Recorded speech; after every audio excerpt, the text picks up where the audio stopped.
اس وقت جس دور سے ہم گزر رہے ہیں، جن حالات سے ہم گزر رہے ہیں، یہ میڈیا کا دور ہے۔ اس دور میں یہ جلسے، یہ پروگرام اور علماء کے ساتھ یہ وابستگی، یہ میں سمجھتا ہوں ہمارے پیر و مرشد حضرت مولانا قاضی مظہر حسین صاحب نور اللہ مرقدہ، یہ شاید ان کی کرامت ہے، ورنہ اس وقت جو حالات ہیں اور جو ہم دیکھ رہے ہیں وہ علماء سے دن بدن لوگ دور ہو رہے ہیں، اور جو لوگ علماء سے دور ہوں گے آپ یہ سمجھیں کہ دین سے دور ہوں گے۔ مجھے اس وقت آج کے ان حالات کے تناظر میں کچھ سوالات جو اہل دین پر ہو رہے ہیں، اہل علم پر ہو رہے ہیں، مسلک اور مشرب کا کام کرنے والے پر ہو رہے ہیں، اس سے متعلق کچھ بات عرض کرنی ہے۔ جاگ رہے ہیں آپ میری بات سمجھ رہے ہیں؟ میں لمبی چوڑی بات نہیں کروں گا، بس تھوڑی سی مسلک اور عقیدے کی بات کرنا چاہتا ہوں۔ ہمارے ہاں 2-3 طبقے اس وقت پائے جاتے ہیں، اور ہم اس وقت کیونکہ ترقی کر رہے ہیں اور 21ویں صدی میں ہم داخل ہیں، ہم آسمان پر جانے کا پروگرام منصوبہ بنا رہے ہیں، اس لیے زمین کی باتیں اب ہمیں عجیب و غریب لگتی ہیں۔ اس لیے آج جو لوگ مسلک یا مشرب کا کام کرتے ہیں، یا یوں کہوں کہ جو خدام اہل سنت کے طرز پر کام کرتے ہیں، ان پر ہمیں کچھ اشکالات ہیں۔ ہمارا ایک طبقہ وہ ہے جو یہ کہتا ہے کہ بھائی اپنی چھوڑو نہ، کسی کو چھیڑو نہ، جو کوئی جہاں لگا ہوا ہے اس کو لگا رہنے دو، اس کو اپنی عبادت میں مشغول رہنے دو، اپنا کام کرنے دو، آپ اپنا کام کرو، قبول اللہ نے کرنی ہے، جیسی کیسی ہو بس ٹھیک۔ ایسے لوگ پائے جا رہے ہیں یا نہیں پائے جا رہے ہیں؟ آپ بھی یہ باتیں سنتے ہیں یا نہیں سنتے؟ یار کیا ہر وقت فرقہ واریت لگائے رکھتے ہو؟ کبھی کسی کو مسلمان کہہ رہے ہو، کسی کو کافر کہہ رہے ہو، یہ کیا طریقہ؟ بس کسی کو کچھ نہ کہو، آپ اپنی جیسی کیسی آپ کو آتی ہے نماز بس پڑھ لیا کرو۔ مثال پہلے دوں گا پھر آگے چلوں گا۔ بعض اوقات ہم گاڑی میں بیٹھے ہوتے ہیں، نماز کا وقت ہو جاتا ہے، تو اگر ڈرائیور کو کہہ دیا جائے کہ گاڑی روک لو، تو ڈرائیور یا کنڈکٹر بات کرے یا نہ کرے، وہ تو ابھی جواب نہیں دے پاتے کہ گاڑی میں سے کئی لوگ بول پڑیں گے بیچ میں، حضرت یہیں پڑھ لیں ہم۔ ایسا ہوتا ہے کہ نہیں ہوتا؟ یہ سیٹ ہوتا ہی پڑھ لو جی، ہوتا ہے نا ایسا کہ حضرت آپ یہیں پڑھ لیں، بھئی یہاں نماز میں اور چھوڑو جی تسی مولویوں دی گل، نماز ہو ویندی، نماز دل دی نماز ہے۔ ایسا ہوتا ہے یا نہیں ہوتا؟ یعنی ابھی ڈرائیور نے بات نہیں کی، ابھی کنڈکٹر نے بات نہیں کی، درمیان میں بیٹھے ہوئے مفتیان کرام پہلے فتویٰ دے رہے ہیں کہ حضرت آپ پڑھ لیں بس ہو جاتا۔ تو اسی طرح جب کہیں پر آپ دین کی بات کرنا شروع کریں، یا کسی ایسے شخص کو جس کو آپ یہ سمجھ رہے ہوں کہ یہ لائن سے اتر رہا ہے، آپ سمجھانے کی کوشش کریں کہ بھئی لائن کو نہ چھوڑو، لائن کو چھوڑو گے تو خراب ہوگے، تو فوراً ایک طبقہ ہر مجلس میں آپ کو مل جائے گا جو فوراً بولیں گے کہ چھوڑو حضرت، آپ یہ باتیں چھوڑیں، یہ باتیں اچھی نہیں ہیں، لہٰذا جہاں کوئی لگا ہوا ہے اس کو وہاں رہنے۔ ایسا ہے یا نہیں؟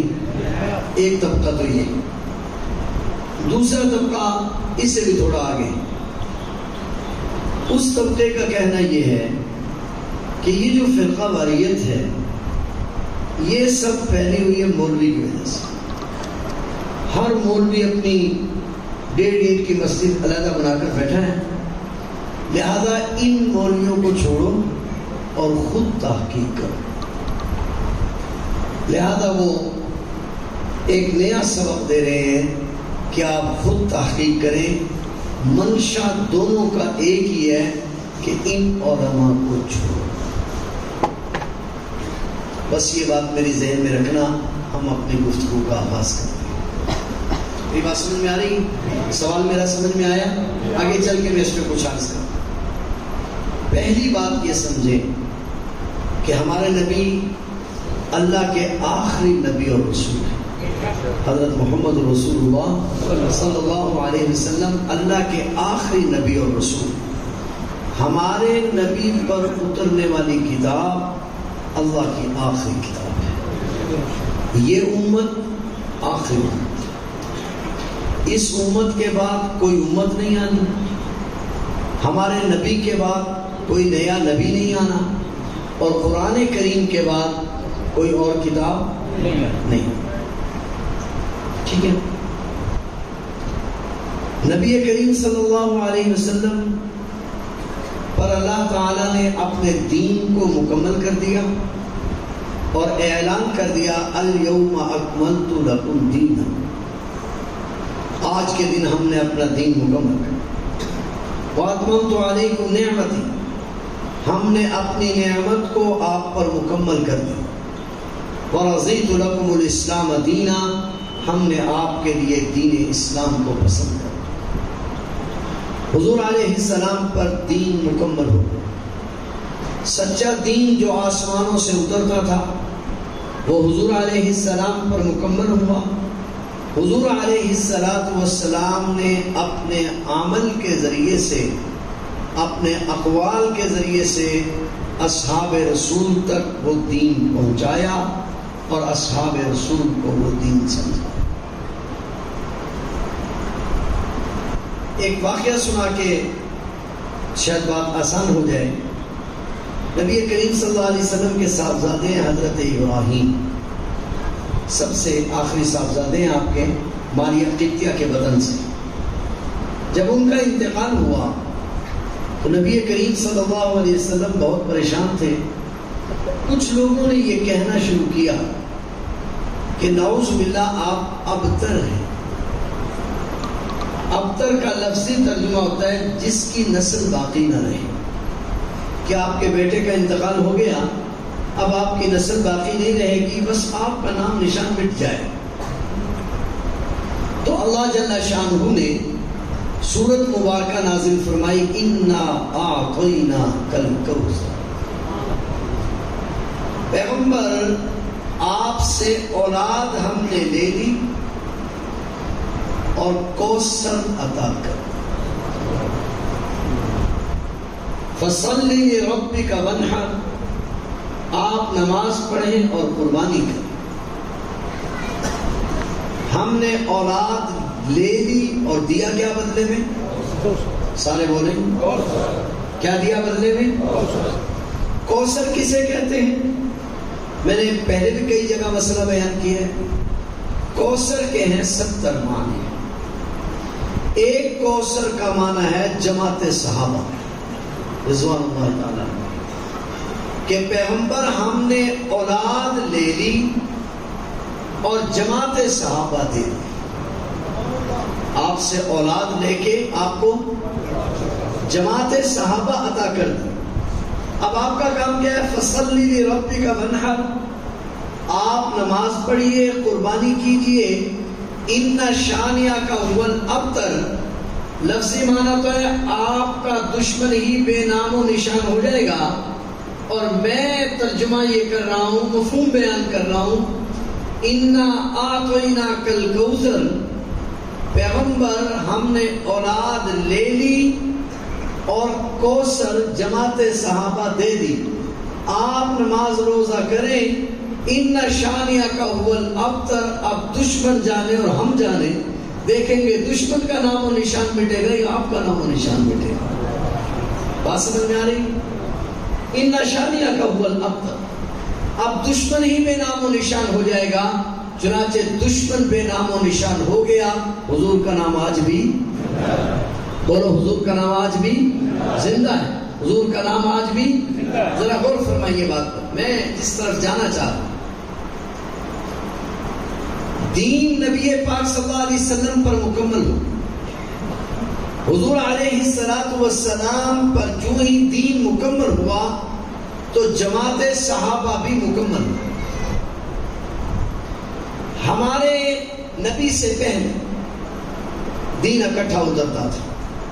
موسیٰ علیہ السلام پر تورات اکٹھی اتری، عیسیٰ علیہ السلام پر انجیل اکٹھی اتری، داؤد علیہ السلام پر زبور اکٹھی اتری، مگر ہمارے نبی پر قرآن اس طرح نہیں اترا۔ ایک آیت اترتی، صحابہ کی زندگیوں میں آ جاتی، پھر دوسری اترتی، پھر صحابہ کی زندگیوں میں آ جاتی، پھر تیسری اترتی۔ تو جہاں قرآن مکمل ہوا وہاں جماعت صحابہ بھی سارے جماعت صحابہ بھی بہت توجہ سے سمجھنا، میں اہم مسئلہ عرض کرنا، ادھر قرآن بھی مکمل ہو گیا اور جماعت صحابہ بھی مکمل ہو گئی۔ جماعت صحابہ جب مکمل ہو گئی، ہمارے نبی کو اللہ نے اپنے پاس بلا لیا۔ اب پہلے جو نبی آتے تھے وہ دین لاتے تھے، دین کی حفاظت کرتے تھے، دین کا لانے کا سلسلہ تو ختم ہو گیا، مگر دین کی حفاظت کا سلسلہ باقی رہا۔ تو اللہ تبارک و تعالی نے دین کی حفاظت کے لیے سب سے پہلے جس جماعت کا انتخاب کیا اس جماعت کا نام ہے صحابہ کرام۔ کیا نام ہے؟ اس جماعت کا نام کیا ہے؟ صحابہ کرام رضوان اللہ تعالیٰ عنہم اجمعین۔ اب دین مکمل ہو گیا، حضور علیہ السلام تشریف لے گئے، دین قیامت تک باقی رہنا ہے۔ سب سے پہلے جس جماعت کے کندھوں پر دین اسلام کے پھیلانے اور بچانے کی ذمہ داری آئی اس جماعت کا نام کیا ہے؟ صحابہ کرام۔ اب ہمارا ہر مسلمان کا دعویٰ ہے کہ میرے پاس وہ دین ہے جو نبی کریم صلی اللہ علیہ وسلم پر نازل ہوا تھا۔ ٹھیک ہے، ہر ایک کا یہ دعویٰ ہے۔ آج کہا جاتا ہے ہر ایک اپنے ظاہر ہے، میں اپنے مسلک کو سچا کہوں گا، کوئی دوسرا آئے گا اس کو سچا کہے۔ دعویٰ ہر کسی کا ہے کہ میرے پاس جو دین ہے، جو میں بات کر رہا ہوں وہ حق اور سچ ہے۔ اب سوال یہ ہے کہ اللہ کے نبی جب دنیا سے چلے گئے، نبی تو اب دنیا میں آئے گا نہیں، کیا اللہ تبارک و تعالیٰ نے اس دین میں کوئی ایسی بات بتلائی ہے کہ جس کو دیکھ کر ہم فیصلہ کر لیں کہ یہ راستہ سیدھا ہے اور یہ راستہ سیدھا نہیں ہے؟ سمجھیں؟ کیونکہ میں تو 1400 سال کے بعد کر رہا ہوں، ہم اور آپ تو 15ویں صدی میں ہیں، 14ویں صدی میں، تو ہم 14ویں 15ویں صدی میں پیدا ہونے والے، درمیان میں 1400 سال کا زمانہ ہے۔ تو ہم نے جو معلوم کرنا ہے کہ حق پر کون ہے، تو اس کے لیے کوئی پیمانہ ہونا چاہیے یا نہیں ہونا چاہیے؟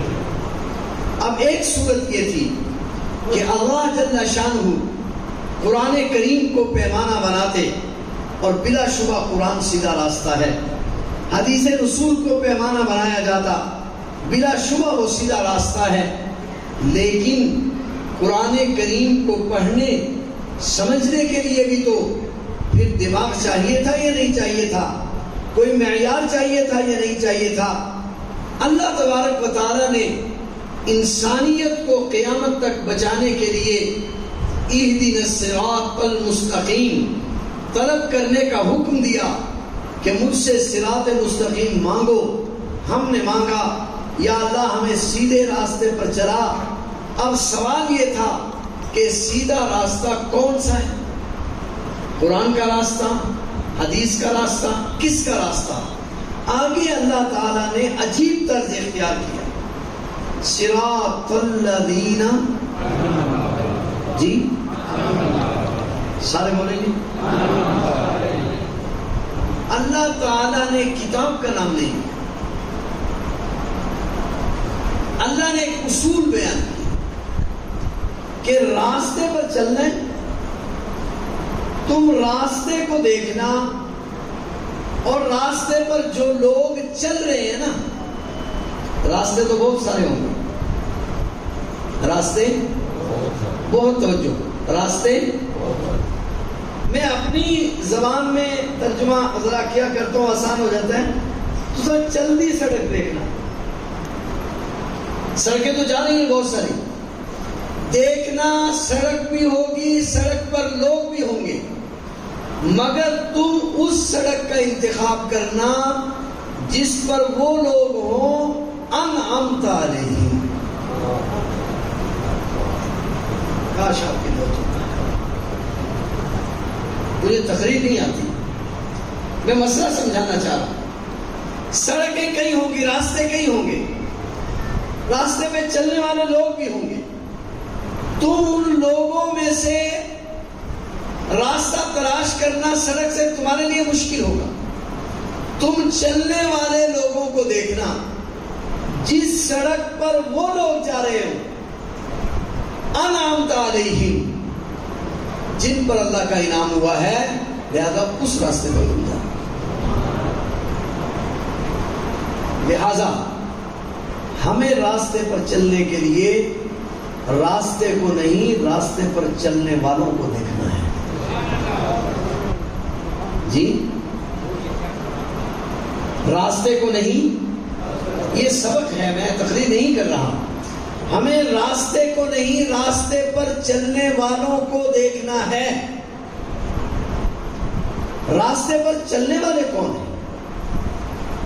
ہمیں تو ان کا بھی پتہ نہ چلتا، اللہ تعالیٰ نے وہ بھی بتایا، اولئک الذین انعم اللہ، کہ راستے پر چلنے والے لوگ وہ ہیں جن پر انعام ہوا ہے، یا اللہ انعام کن پر ہوا ہے؟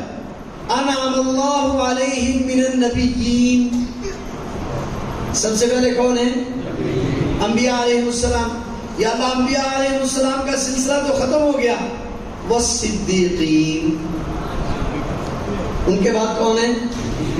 صدیقین سے مراد ہیں اصحاب رسول، انبیاء علیہ السلام کا راستہ اور ان لوگوں کا راستہ جن پر انعام ہوا ہے۔ میں کیوں کہہ رہا ہوں کہ صدیقین سے مراد صحابہ ہیں؟ انعام کس کو کہتے ہیں؟ علماء نے لکھا ہے انعام اس کو کہتے ہیں کہ اللہ تعالیٰ دنیا میں کسی کو کہہ دے کہ میں تم سے راضی ہوں۔ انعام کس کو کہتے ہیں؟ کہ اللہ دنیا میں کسی کو کہہ دے کہ میں تم سے راضی ہوں، تو وہ جماعت جس کو اللہ نے دنیا میں کہا کہ میں تم سے، وہ کون ہے؟ جی، جن کا عقیدہ ہے کہ وہ صحابہ ہیں، ذرا ہاتھ کھڑے کریں، جزاک اللہ، جن کو اللہ نے کہا کہ میں تم سے، وہ توجہ سے بیٹھیں گے، اللہ ان کو کہتا ہے کہ میں تم سے راضی ہوں۔ اب جب اللہ ان سے راضی ہو گیا تو مجھے اور آپ کو ان پر اعتراض کرنے کی گنجائش ہے؟ ایک مثال دیتے ہیں، مشکاۃ شریف میں ایک حدیث ہے کہ حضرت آدم علیہ السلام اور موسیٰ علیہ السلام کی ایک دن ملاقات ہو گئی۔ یہ لمبی بحث ہے کہ ملاقات کہاں ہو، ملاقات ہو گئی۔ ملاقات کے دوران حضرت موسیٰ علیہ السلام نے آدم علیہ السلام سے سوال پوچھا کہ ابا جان، آپ نے درخت کا پھل کھایا اور ہمیں دنیا میں اترنا پڑا، نہ آپ درخت کا پھل کھاتے اور نہ ہم دنیا میں۔ یہ سوال کون کر رہا ہے؟ موسیٰ علیہ السلام۔ کر کس سے رہے؟ آدم علیہ السلام سے۔ بہت توجہ رہے۔ آدم علیہ السلام نے فرمایا بیٹا تو موسیٰ ہے؟ کہا جی میں موسیٰ ہوں۔ موسیٰ بنی اسرائیل؟ جی موسیٰ بنی اسرائیل۔ آدم علیہ السلام نے فرمایا بیٹا تم پر کون سی کتاب نازل ہوئی؟ کہا جی مجھ پر تورات نازل ہوئی۔ کہا تورات کب لکھی گئی؟ کہا آسمان و زمین کے بنانے سے 40,000 سال پہلے۔ کہا آسمان و زمین کے بنانے سے پہلے؟ کہا آسمان و زمین کے بنانے سے پہلے؟ کہا تورات میں کیا لکھا ہوا ہے؟ کہا تورات میں لکھا ہے کہ آدم بھول گئے. کہا بیٹا بتلاؤ اس وقت آدم تھا؟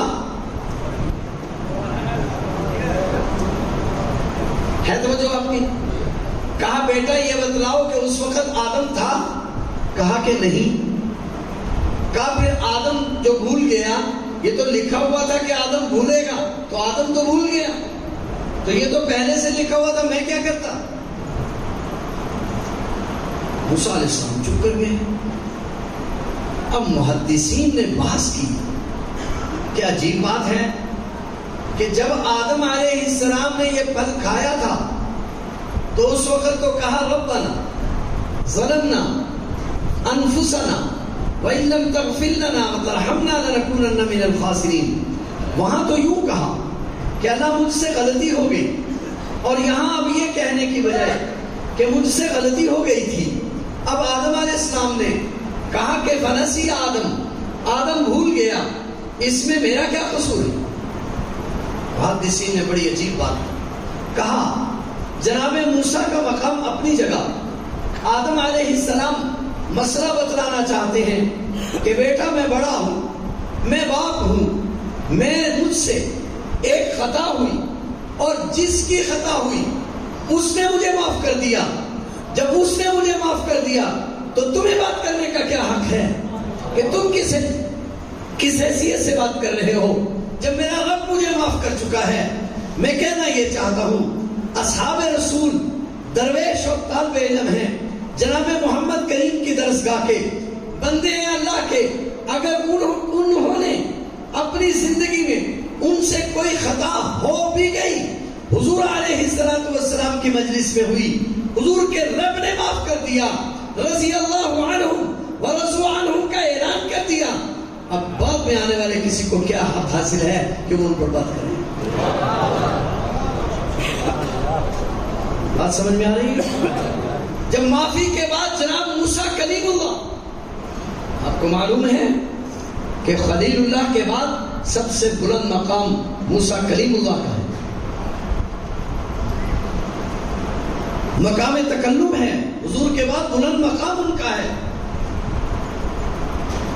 اگر ان کو بولنے کی اجازت نہیں ہے تو پھر بتلائیے بعد میں آنے والے کسی اور کو بولنے کی اجازت ہو سکتی ہے؟ لہذا اصحاب رسول وہ لوگ ہیں جن کو اللہ جل شانہ رضی اللہ عنہم کہہ چکے. اب رضی اللہ عنہم کہنے کے بعد ایک اور قانون قرآن نے بیان کیا، والسابقون الاولون من المہاجرین والانصار والذین اتبعوہم باحسان رضی اللہ. بہت توجہ چاہوں گا، بعد میں جو آئیں گے اصحاب رسول کے، یا اللہ اصحاب رسول تو انعام یافتہ ہو گئے، اصحاب رسول کو تو ہم دیکھ کر چلیں گے، مگر اصحاب رسول اور ہمارے درمیان بھی تو ایک طویل زمانہ ہے. پھر ہم کس لائن کو دیکھیں گے، ہم کن کو انعام یافتہ سمجھیں گے؟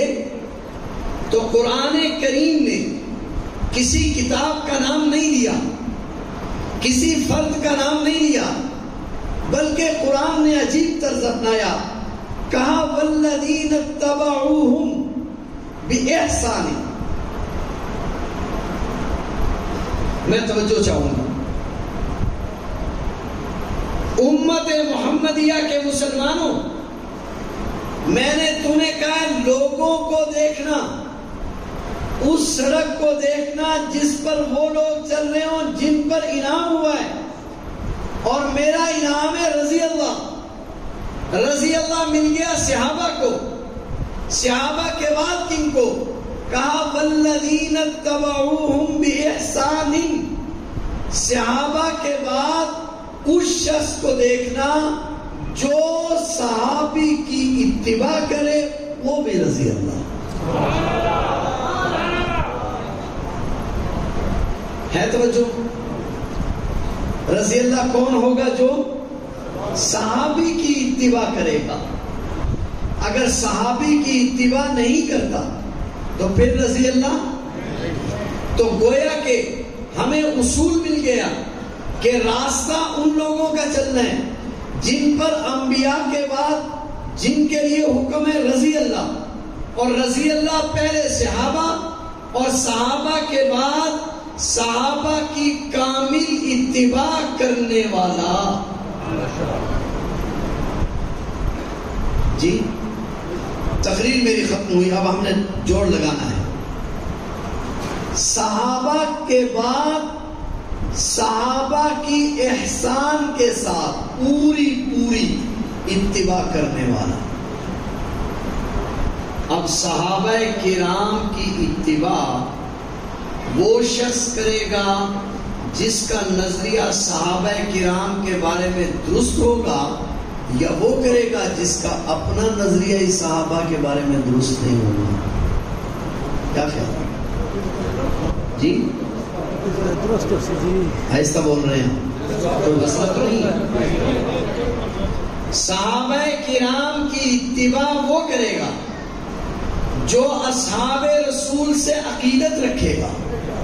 صحابہ کرام کی اتباع وہ کرے گا جو صحابہ کرام رضوان اللہ تعالی عنہم اجمعین کے بارے میں نظریہ درست کرے گا, اور جس کا نظریہ صحابہ کرام کے بارے میں درست نہیں, لہذا وہ انعام یافتہ راستے پر نہیں آئے گا. وہ انعام یافتہ راستے پر, اب چاہے وہ کتنا بڑا عالم ہو.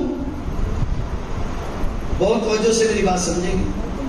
دیکھیں یزید سیدنا امیر معاویہ رضی اللہ تعالیٰ عنہ کا بیٹا ہے یا نہیں؟ جی صحابی رسول ہے نا سیدنا امیر معاویہ رضی اللہ تعالیٰ, بیٹا بھی ہے, اپنی جگہ جرنیل بھی ہے. حضرت امیر معاویہ رضی اللہ تعالیٰ عنہ نے بھی اس میں کچھ صفات دیکھی ہوں گی تو اس کی خلافت کی بات کی. یہ ایک علیحدہ موضوع ہے. میں جو بات کرنا چاہ رہا ہوں, باوجود اس کے کہ وہ صحابی رسول کا بیٹا ہے اور بہت بڑے صحابی کا بیٹا ہے, لیکن اتبعوہم باحسان نہیں ہے, اس لیے ہم اس کو رضی اللہ نہیں کہہ رہے. کاش آپ میری بات سمجھیں. صحابہ کرام کی اتباع اگر احسان کے ساتھ کرے گا تو رضی اللہ میں آئے گا, اور اگر نہیں کرے گا تو رضی اللہ میں.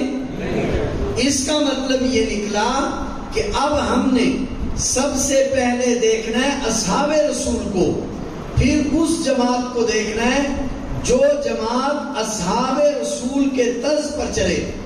جو جماعت اصحاب رسول کے طرز پر نہیں چلے گی وہ جماعت ہمارے ہاں قابل قبول نہیں. لہذا دنیا کو کیونکہ معلوم تھا کہ معیار طے ہو چکا اور قیامت تک یہ معیار باقی تھا اور باقی رہے گا. آج ہم جو قرآن کریم پڑھ رہے ہیں وہ کس کا لکھا ہوا ہے؟ قرآن کریم کس کا لکھا ہوا ہے؟ آج بھی الحمدللہ یہ قرآن کا معجزہ ہے. آج بھی الحمدللہ وہ قرآن کریم جو اصحاب رسول نے اپنے ہاتھوں سے لکھا, سیدنا عثمان غنی رضی اللہ تعالیٰ عنہ نے لکھوایا, آج بھی مکہ مکرمہ کے میوزیم میں موجود ہے, مدینہ طیبہ کے میوزیم میں موجود ہے, مسجد نبوی میں موجود ہے, اور دارالعلوم دیوبند میں موجود ہے, اور الحمدللہ ان تمام جگہوں پر ہم نے اس کی زیارت بھی کی. تو وہ قرآن کریم آج بھی اصحاب رسول کے ہاتھوں کا لکھا ہوا موجود ہے. تو ہم قرآن کون سا مان رہے ہیں؟ جو کس نے لکھا ہے؟ صحابہ کرام نے. تو قرآن ہمارا صحابہ کرام کے دور سے چلا آ رہا ہے. اس طرح نماز بھی ہم وہ پڑھ رہے ہیں جو کس نے پڑھی ہے, کیونکہ ہمیں لوگوں کو دیکھ کر راستہ چلنے کا ہو. تو ہمارے اہل السنت والجماعت کے عقائد و نظریات جو ہیں وہ ہم نے اصحاب رسول سے لیے, اور اصحاب رسول سے آج تک تسلسل کے ساتھ 10 منٹ میں نے بات کرنی ہے اور آپ توجہ میری طرف رکھیں گے. عقائد ہم نے کہاں سے لیے؟ بولو بولو ذرا. میں نے کچھ عقیدے بھی تو بیان کرنے ہیں. کہاں سے لیے؟ مثلا ہمارا پہلا عقیدہ یہ ہے کہ عبادت کے لائق اللہ ہے.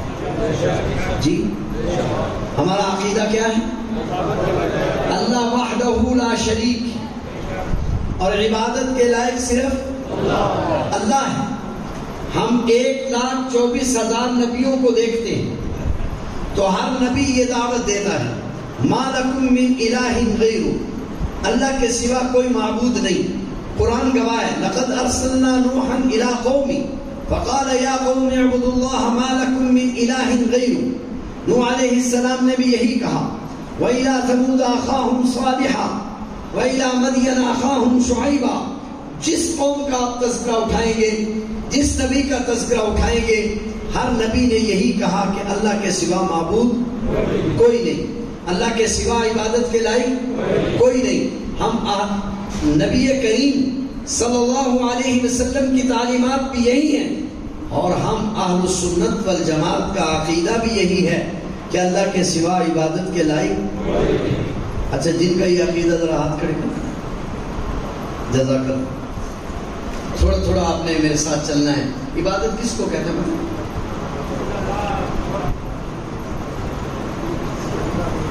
یہی تو ہمارا اور آپ کا مسئلہ گڑبڑ ہونا ہے.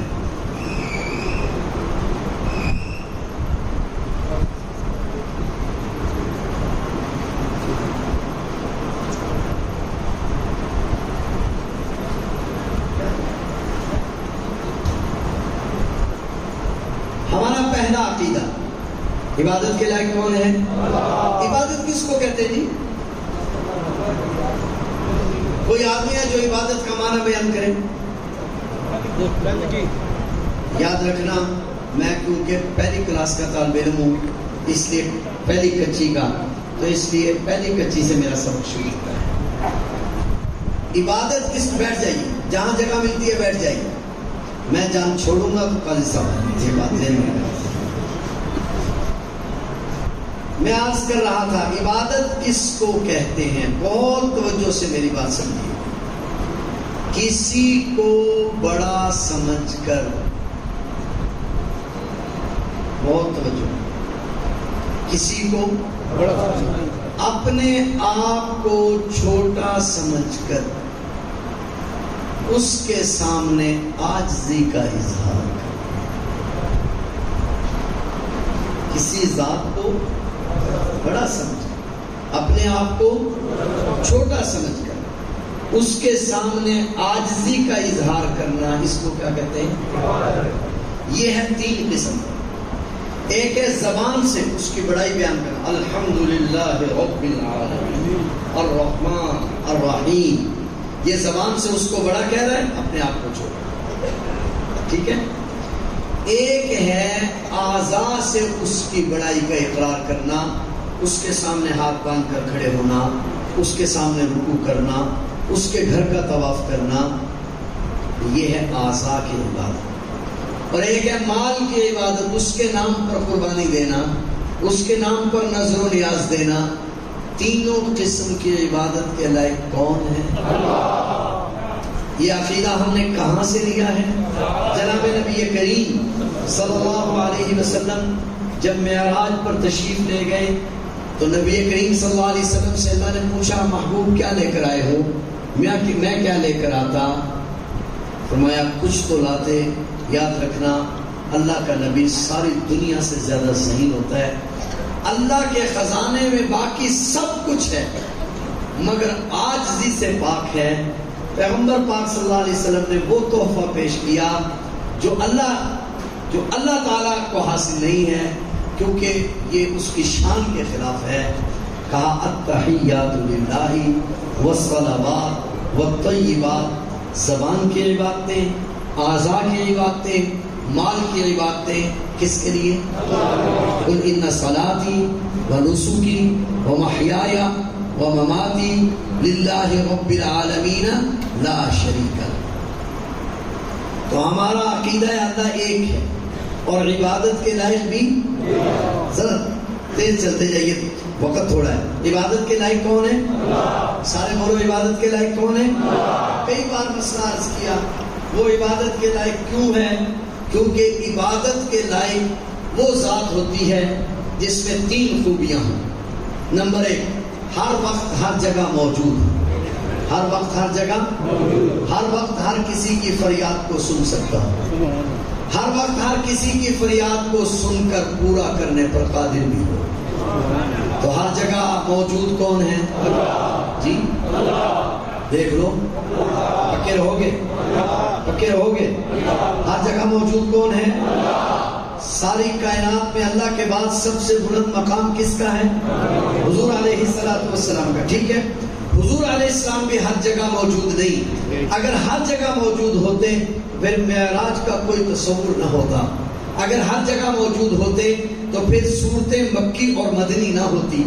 لہٰذا جب حضور مکہ میں ہیں تو مدینہ میں نہیں، مدینہ میں ہیں تو مکہ میں نہیں، زمین پر ہیں تو معراج پر نہیں، معراج پر ہیں تو زمین پر نہیں. معلوم ہوا ہر جگہ موجود ہونا صرف کس کا خاصہ ہے؟ اللہ. اور ہر کسی کی فریاد کو سننا اللہ. ہر کسی کی حاجت کو پورا کرنا اللہ. یہ کیوں ہے؟ اس لیے کہ منگتا ہر جگہ ہے، عقل چاہتی ہے داتا بھی ہر جگہ. مانگنے والا ہر جگہ ہے تو داتا بھی ہر جگہ ہونا چاہیے. مانگنے والا ہر چیز مانگتا ہے، لہذا داتا ایسا ہونا چاہیے جو ہر چیز کا مالک ہو. اور مانگنے والا ہر وقت مانگتا ہے، لہذا داتا ایسا ہونا چاہیے جو ہر وقت دینے پر قادر ہو. سمجھ آ رہی باتیں؟ یہ باتیں ہمیں کون بتلاتا؟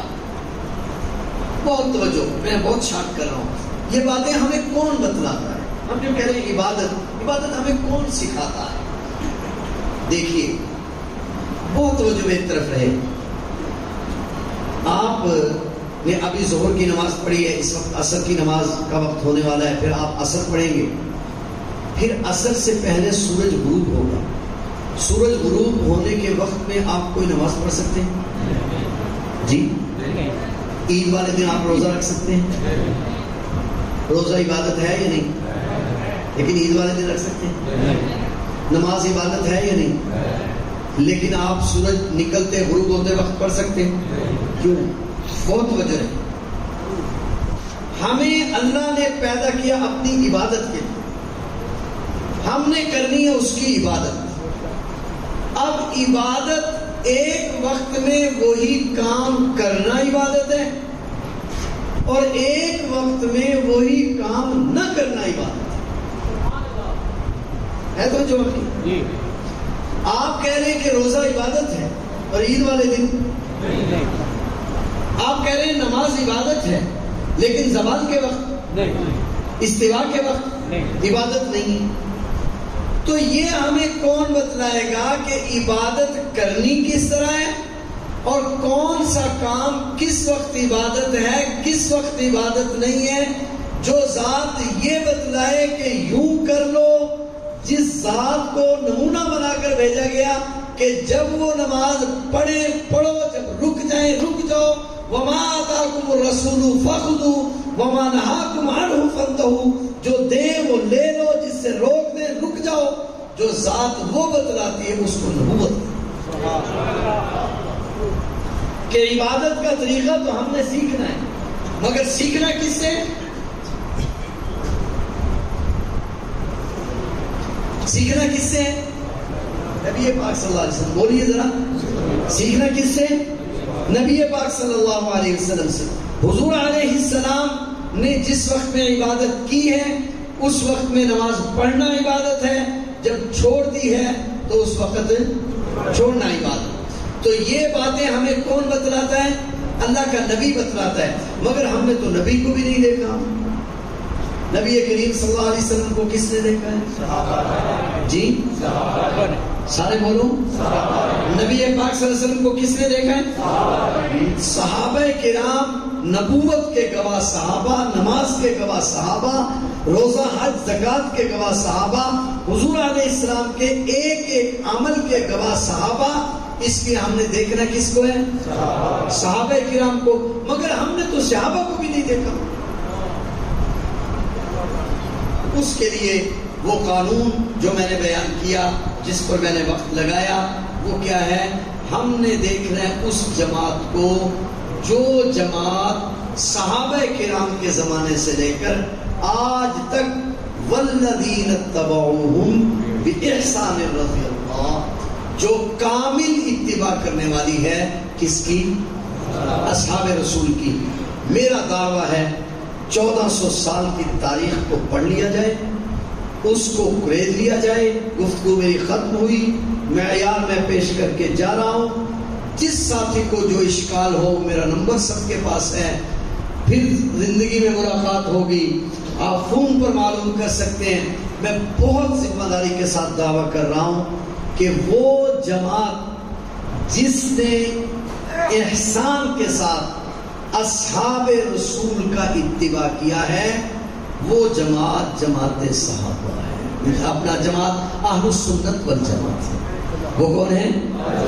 سارے بولو، وہ کون ہے؟ اہل السنت والجماعت ہے۔ اہل السنت والجماعت کے سوا دنیا میں کوئی ایسی جماعت نہیں ہے جنہوں نے اصحاب رسول کا کامل اتباع کیا ہو، اور بر صغیر پاک و ہند میں اسی اہل السنت والجماعت کا نام علماء دیوبند ہے۔ بہت ذمہ داری کے ساتھ بات کر رہا ہوں، بس تقریر میری ختم ہوئی۔ اہل السنت والجماعت کی 1400 سال میں لکھی ہوئی کوئی تفسیر اٹھا لی جائے، اہل السنت والجماعت کی 1400 سال کی لکھی ہوئی کسی حدیث کی شرح اٹھا لی جائے، اہل السنت والجماعت کی چاروں فقہ میں سے فقہ کی کوئی کتاب اٹھا لی جائے، جو 1400 سال کی تفاسیر میں اہل السنت کا عقیدہ ہے، وہی عقیدہ علماء دیوبند کا عقیدہ ہے۔ جو احادیث کی کتابوں میں اہل السنت والجماعت کا عقیدہ ہے، شروحات